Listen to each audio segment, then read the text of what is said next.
Sir इस बार 100% बदलाव होगा, होना नहीं चाहिए, होगा।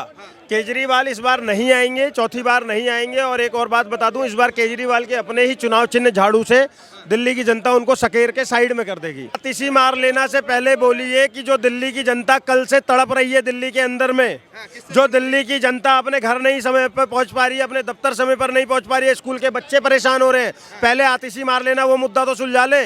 आपको पता है कल से डीटीसी वाले हड़ताल पर बैठे हुए। अगर आज केजरीवाल के शीश महल पे ये प्रश्न उठा रहे हैं तो ये वही कांग्रेसी हैं जब केजरीवाल जेल में था तो क्यों कह रहे थे कि गलत, बीजेपी ने गलत डाल रखा है जेल में, क्यों छाती पीट रहे थे, फिर क्यों राहुल गांधी छाती पीट रहा था कि केजरीवाल को साजिश के तहत जेल में डाला गया है। इस बार दिल्ली की जनता परिवर्तन मांग रही है। 15 साल कांग्रेस को दिए थे, 10 साल इसको हो गए, 25 साल से बीजेपी तो सत्ता में नहीं है ना दिल्ली की, लेकिन दिल्ली की जनता त्राही त्राही कर रही है। तो इसलिए दिल्ली की जनता इस बार परिवर्तन मांग रही है और इस बार भाजपा को लाकर ही रहेगी। दिल्ली देश की राजधानी है, लेकिन दिल्ली में एक धूर्त बौना बैठ गया जो बहुत ही महत्वाकांक्षी और लालची शख्स था। उसने दिल्ली का बेड़ा गर्क कर दिया। उसने सिर्फ अपना शीश महल बनाया, इसके इतर और कुछ भी नहीं किया दिल्ली में। तो दिल्ली अब परिवर्तन मांग रहा है और दिल्ली में परिवर्तन होना चाहिए। क्या जो कहा जाए कैलाश गहलोत छोड़ कर गए हैं पार्टी, क्या अपने ही नेताओं पर भरोसा नहीं रहा क्या? क्योंकि बात करिए स्वाति मालिवाल की, वो पानी की बोतल लेके जाती हैं आतिशी मार लेना के पास, कहती हैं प्रदूषण वाला पानी है, ब्लैक पानी है। अगर ये दिल्ली की जनता की समस्या का समाधान नहीं किया गया तो टैंकर भर के लेके आऊँगी अगली बार। कहा जाए कैलाश गहलोत पार्टी छोड़ के चले गए। सर देखो ऐसा होता है, ये पहली बार तो हुआ नहीं है। आम आदमी पार्टी बनने के बाद भी कई लोग गए, उसके बाद में प्रशांत भूषण को भी निकाला गया, गोपाल यादव को, क्या नाम है उसका, योगेंद्र यादव, उसको भी निकाला गया।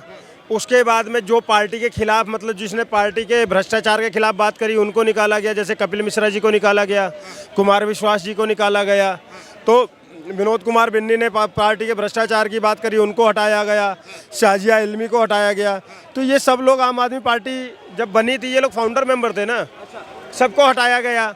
उसी के तहत फिर स्वाति मालीवाल के साथ कितना विभत्स किया गया, उनको केजरीवाल के पीएसओ के द्वारा हरास किया गया, पीटा गया, मारा गया।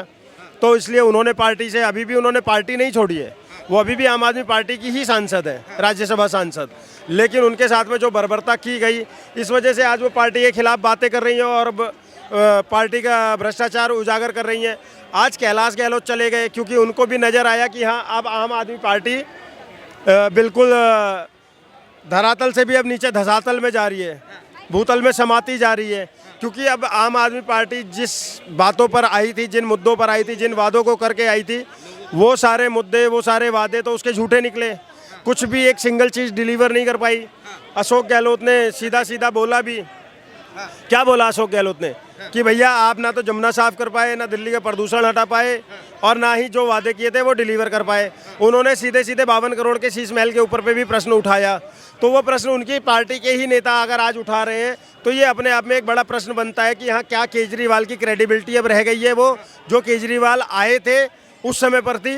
तो ये तो देश की जनता के और दिल्ली की जनता के और सबके मन में, आप रिपोर्टर हैं या मैं आम जनता हूँ, हम सबके मन में ये प्रश्न तो है ही है।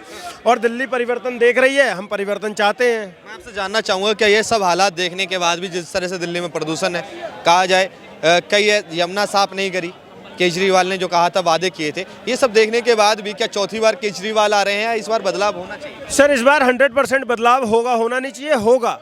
केजरीवाल इस बार नहीं आएंगे, चौथी बार नहीं आएंगे। और एक और बात बता दूं, इस बार केजरीवाल के अपने ही चुनाव चिन्ह झाड़ू से दिल्ली की जनता उनको सकेर के साइड में कर देगी। ये आप देखते रहिएगा। केजरीवाल दिल्ली के अंदर में जिस तरीके से सीटें जीतने का इतिहास बना चुके हैं, 2 बार उनकी इतिहास बनाया है उन्होंने, 2 बार प्रचंड बहुमत से सीटें जीतकर और सरकार बनाने का। लेकिन इस बार आप देखिएगा कि जैसे हरियाणा में भी एक इतिहास बनाया उन्होंने, सबसे ज़्यादा हरियाणा में सबसे ज़्यादा नोटा भी नहीं भाई साहब, जमानत जब्त कराने का भी रिकॉर्ड उनके नाम है। और इस बार दिल्ली में भी जमानत जब्त कराने का एक रिकॉर्ड उनके नाम बनने वाला है, आप देखते रहिएगा। दिल्ली की जनता इस कदर से उनसे नाराज हो चुकी है, जिस तरीके से उन्होंने नाले का पानी पीने पर मजबूर कर दिया, जिस प्रकार से उन्होंने सड़कों में गड्ढे कर दिए। अब समझ में ही नहीं आता, गड्ढे में सड़क है या सड़क में गड्ढा है, या सुनिए आतिशी ना मार सर। लेना और मनीष सिसोदिया गड्ढा भरो अभियान चला रहे हैं, आप कैसी बात कर रहे हैं? सर आतिशी मार लेना से पहले बोलिए कि जो दिल्ली की जनता कल से तड़प रही है दिल्ली के अंदर में, जो दिल्ली की जनता अपने घर नहीं समय पर पहुंच पा रही है, अपने दफ्तर समय पर नहीं पहुंच पा रही है, स्कूल के बच्चे परेशान हो रहे हैं, पहले आतिशी मार लेना, वो मुद्दा तो सुलझा लें। आपको पता है कल से डीटीसी वाले हड़ताल पर बैठे हुए हैं, डीटीसी बसें नहीं चल रही हैं दिल्ली के अंदर में, और उसकी वजह से स्कूल के बच्चों को या दफ्तर जाने वाले लोगों को या उनको घर आने वाले लोगों को कितनी परेशानी हो रही है, चाहे वो महिला हो, पुरुष हो, बच्चे हो, बुजुर्ग हो, सबको कितनी परेशानी हो रही है। तो आतिशी मार लेना, कोई भी वक्तव्य देने से पहले दिल्ली की जो बेसिक मूलभूत सुविधाएं हैं उसको तो सुधार लें, उसके बाद में कुछ बोले तो बात है। रही बात आप कहोगे कि आतिशी मार लेना कह रही है कि यहाँ से आ रहा है, वहाँ से आ रहा है, वहाँ से आ रहा है, अरे यार क्या बेवकूफ़ी वाली बात है। आज राजस्थान का धुआं आने लगा, यहाँ पंजाब का कहाँ जा रहा है? पंजाब का धुआं फिर कहाँ जा रहा है? ये पंजाब का यूपी से डीजल की बसें आ रही हैं, हरियाणा में पराली जलाई जा रही है, पंजाब में तो ऐसी मशीन है इधर से डालो उधर से खाद निकलती है। अरे सर अजीब बातें कर रहे हो। मैं ले चलूं पंजाब के गाँव में, खेतों में जहाँ पर पराली जलाई जा रही है? सीधी सी बात ये है, यहाँ उनकी सरकार बन गई तो वहाँ का धुआं नहीं आ रहा है। मैं मानता हूँ हरियाणा का भी धुआं आ रहा है, मैं मानता हूँ उत्तर प्रदेश से भी आ रहा होगा, मैं डिनाई नहीं कर रहा कि राजस्थान से भी आ रहा होगा। मैं अगर ये कहेंगे ना, अगर आतिशी मार लेना कहेंगे तो मैं मान लूंगा कि नागालैंड और आसाम से भी आ रहा होगा, इनकी बात को डिनाई नहीं करूंगा। लेकिन इतनी बात तो मेरी भी माने कि पंजाब वाले धुएं को कहाँ ले जा रहे हैं? ये क्या आतिशी मार लेना सारा यूं सूख ले रही है क्या धुआं पंजाब का? केजरीवाल सारा धुआं पी जा रहा है क्या? क्या मजाक है यार। सुना है कि 25 लाख रुपए का टॉयलेट खरीदा, बताओ इनको शर्म नहीं आई? इतने महंगे महंगी चीजें का इस्तेमाल करते हुए जनता तुम्हारी भूखी मर रही है, लोग जनता तुम्हारी त्राहिमाम कर रही है। राहुल गांधी 40,000 रुपए की एक सेकंड रुकिए, राहुल गांधी 40,000 रुपए की टी शर्ट पहनते हैं, उसमें पैसा खत्म नहीं होता है भाई राहुल गांधी जी 70 साल से यात्रा करी थी, उसका पैसा कहाँ से आया था? भाई राहुल गांधी जी के पिताजी प्रधानमंत्री, उनकी इतनी पेंशन है, जनता का ही पैसा है ना, जनता का पैसा है तो जनता का ही पैसा। हाँ, तो भैया उनके पास कुछ नहीं है, उनके पास तो एक घर था, जो राज्यसभा सांसद थे वो भी उन्होंने, मोदी जी ने अपनी पावर का गलत इस्तेमाल करके छीन लिया। देखो भाई साहब, मुझे ना जब कांग्रेसी लोग मिल जाते हैं ना तो यही मजा आता है। इनको पता कुछ नहीं है धेले का, और पता क्यों हो, ये है सारे कांग्रेस के चेले और कांग्रेस में राहुल के फॉलोवर। सुन के जाना, इनको यही नहीं पता कि राहुल गांधी राज्यसभा सांसद कभी रहे ही नहीं, ठीक है, ये उनको राज्यसभा सांसद बना दिया इन्होंने। अब दूसरी बात कि ये कह रहे हैं कि उनके बाप दादा ये रहे, तो क्या उस बाप दादा ने सारा लूट के दिया है जो उससे कर रहे हैं? अरे तो यार ठीक है। तीसरी बात खानदानी रईस कहाँ से आ गया? अजीब बात कर रहे हो। महंगी शर्ट नहीं पहनी उन्होंने। राहुल गांधी कौन सा धंधा कर रहा है? उसके बाद में खुद Rahul Gandhi national Herald case में जमानत पर बाहर है, भ्रष्टाचारी है। तीसरी बात, अगर आज केजरीवाल के शीश महल पे ये प्रश्न उठा रहे हैं तो ये वही कांग्रेसी हैं जब केजरीवाल जेल में था तो क्यों कह रहे थे कि गलत, बीजेपी ने गलत डाल रखा है जेल में? क्यों छाती पीट रहे थे? फिर क्यों राहुल गांधी छाती पीट रहा था कि केजरीवाल को साजिश के तहत जेल में डाला गया है? क्यों नहीं जवाब देते ये लोग? मेरी बात को समझिए। नहीं, मैंने तब भी एक बात बोली थी उस समय पर भी कि ये कांग्रेस और इनका जो गठबंधन है ना, ये गठबंधन नहीं ठगबंधन है, और ये जरूरी नहीं मजबूरी है। मैंने उस समय भी बोला था, और मैंने बोला था दिल्ली विधानसभा में देख लेना, ये दोनों गठबंधन नहीं करेंगे। और इन्होंने पंजाब में लोकसभा में भी नहीं किया था, लोकसभा में भी पंजाब में गठबंधन नहीं करा था। समझ गए इस बात को? तो ये ठगबंधन वाले लोग हैं, ये ठगने आते हैं देश की जनता को, जैसे कांग्रेस ने लूटा इतने साल।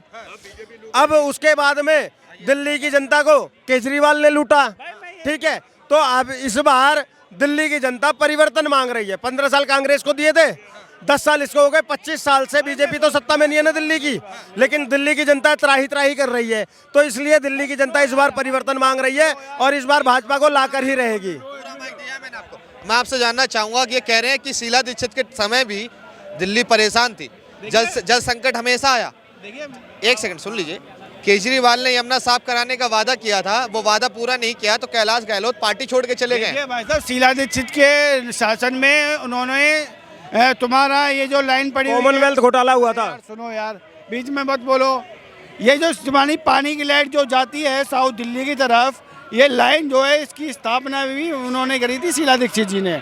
और दिल्ली को घोटाला हुआ था नहीं हुआ था? कोई घोटाला नहीं हुआ था। अरे कागजों में सर 2600 करोड़ रुपए जो है कॉमनवेल्थ, वो कॉमनवेल्थ वो एक ऐसा होता है, देखो जब मैं बताता हूँ, जब 2600 करोड़ रुपए दिल्ली में कॉमनवेल्थ गेम के लिए खर्च करने थे तो वो एकदम जल्दबाजी में कॉमनवेल्थ गेम आ गए और उसमें वो खर्च करे गए और जिन्होंने भी उसमें अनियमितताएं बरती उन पर कार्रवाई करी गई। घोटाला कितने रुपए का था, जरा इनसे ये पूछो। मैं बता रहा हूँ जवाब जब देंगे पहले इनसे ये पूछो कॉमनवेल्थ घोटाला एक्चुअल में था कितने रुपए कोई का? घोटाला नहीं है, वो सब चीजें खरीदी गई थी। 70,000 करोड़ का घोटाला था भाई साहब, 1-2 रुपए का घोटाला नहीं था। और सुरेश कलमाड़ी, कनी मोंजी ये सब जेल गए थे, समझ गए? वो जो बाहर के लेके भाग चुके ना, इससे उससे ज्यादा बड़ा घोटाला है ही नहीं। और बीजेपी का अगर बीजेपी के विधायक सांसदों का या विधायकों का खाने में नहीं करा जाए ना तो सारे के सारे जितने भी हैं सब घोटाले बाजेंगे, जितने भी हैं सारे घोटाले बाजेंगे। वो इतना साफ सुथरा। क्या लग रहा है दिल्ली में किसकी सरकार आनी चाहिए? दिल्ली में केजरीवाल ही आएगा। अगर वो दोषी था तो वो छूट क्योंकि इनके चुंगल से छूट जमानत पे बाहर है, जमानत पे बाहर है लेकिन छूट कैसे गया? बीच जमानत कैसे मिल गई? जमानत तो कई लोग हैं जिनका जमानत कैसे मिल गई मैं बताऊं? जमानत सुनो इन्हें सुननी नहीं होती। जमानत का एक प्रोसीजर होता है, लीगल प्रोसीजर में जमानत अपराधी को मिलती है और जो बेकसूर होता है उसको बाइज्जत बरी किया जाता है। इनको इतना बेसिक नहीं पता और ये यहाँ पर ये करते हैं। जमानत हमेशा अपराधी को ही मिलती है, ठीक है? वो अभी तक उसकी वो तो हुई नहीं, अभी वो जमानत पर बाहर है, लेकिन ये छाती पीट रहे हैं कि वो ईमानदार था इसलिए उसे जमानत। अरे क्या मजाक चल रहा है यार, ये 70,000 करोड़ के घोटाले पे बात ही नहीं करेंगे, ये 2 लाख करोड़ के घोटाले पर बात ही नहीं करेंगे। इनको हर जगह 52 करोड़ के शीश महल पर बात नहीं करेंगे, 52 करोड़ के शीश महल पर ये बात नहीं करेंगे, 10 लाख की टॉयलेट सीट पर ये लोग बात नहीं करेंगे और फिर ये हमें ज्ञान देंगे। क्या बातें कर रहे हो यार? क्या दिल्ली की साफ हो गई क्या जमुना? जमने कौन साफ कर रहा था? कौन करेगा? कौन करवा रहा था जमना साफ? जमुना कौन साफ करेगा? वोट कितने मांगे थे जमुना के नाम पे, मंदिर के नाम पे, गाँव वाला के नाम पे कितने वोट एक मिनट बेटे, 5 रुपए। एक मिनट मैं मेरी पूरी बात लो और नहीं तो रहने दो। ये भाई कह रहे हैं कि जमुना साफ करने के किसने वोट मांगी थी? केजरीवाल ने मांगा था। एक नहीं, हर बार की वीडियो बता दूंगा, हर बार की वीडियो बता दूंगा कि कितनी बार केजरीवाल ने ये बोला कि हम जमुना इतने दिन में साफ कर देंगे, इतने दिन में साफ कर देंगे। आज तक दिल्ली की जनता को ढंग से पानी नहीं दे पाया।